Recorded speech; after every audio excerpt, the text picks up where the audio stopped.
Have you ever wondered if you could turn a small, regular investment into something huge? Well, that's exactly the promise of a plan we're diving in today. A source document lays out this 25-year roadmap to hitting 1 crore rupees, and we're going to break down the strategy behind this pretty bold claim. Right off the bat, the goal is massive. 1 crore rupees. That's 10 million. It's a number that definitely gets your attention and makes you ask, okay, how on earth is that even possible? And here's the real kicker. This huge goal is supposedly reachable with an investment of just 4,000 rupees a month. So, what's the secret sauce here? What's the engine that's supposed to make this whole thing work?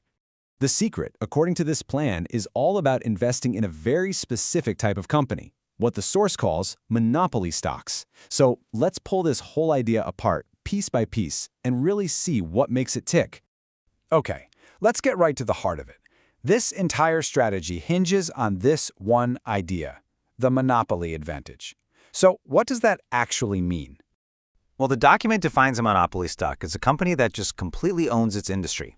It has these powerful, long-lasting advantages, what investors like to call a deep moat, that makes it almost impossible for anyone else to come in and compete. And the source gets really specific about what these attributes look like. We're talking about high barriers to entry, things like massive startup costs or strict government rules. These companies have total market dominance, the power to set prices, and often some form of government backing. And maybe most important of all, they have a strong, super consistent flow of cash. These are the signs of a true business fortress. All right, so let's make this real.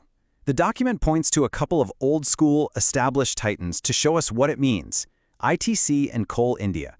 Let's see why they fit this monopoly profile.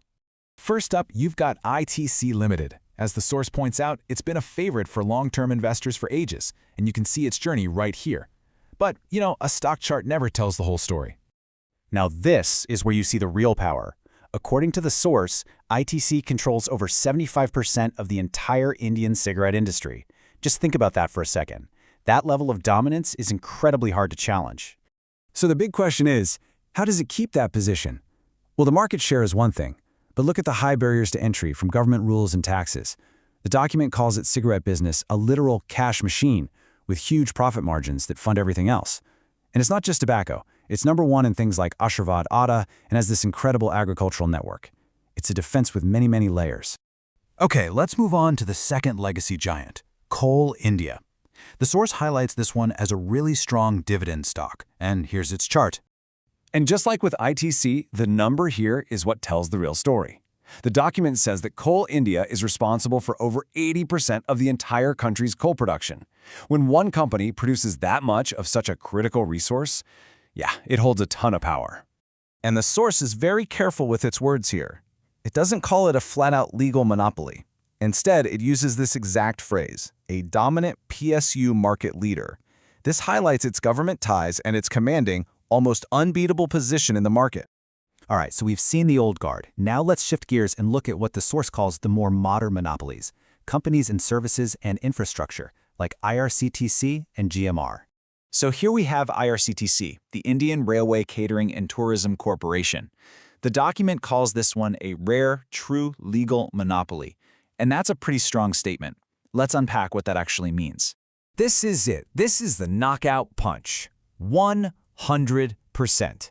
According to the source, IRCTC has absolute total control of online railway ticket booking in the entire country. It literally doesn't get more monopoly than that. So, you have to ask, why is its position so unbreakable? Well, it all comes down to a few key things. It's a legal monopoly, which means it's backed by the government and there is zero private competition allowed in its main business. Then you throw in its control over catering and a massive user base of over 10 crore people. It's a fortress built entirely on law. And the final company highlighted in this plan is GMR Airports. It's singled out as a leader in a different but equally critical type of business, infrastructure.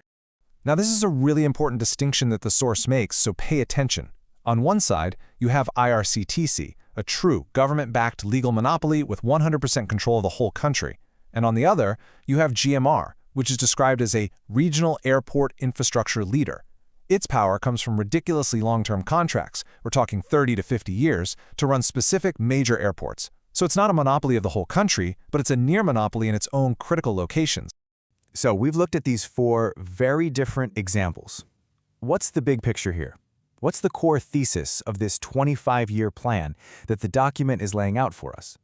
Well, it pretty much boils down to this 4-step playbook. Step 1, find businesses with a seriously powerful moat. Step 2, make sure those high barriers to entry and market dominance are real and built to last. Step 3, invest regularly, systematically, over a very long time. And Step 4, focus on companies that are flush with cash and pay out stable dividends. That's the formula in a nutshell. So, this source document gives us a clear framework and 4 really interesting examples of companies with these powerful moats. But it leaves us with a much bigger question to think about. Forgetting these specific names for a second, what are the fundamental qualities that make any business strong enough to not just survive but actually thrive for a quarter of a century?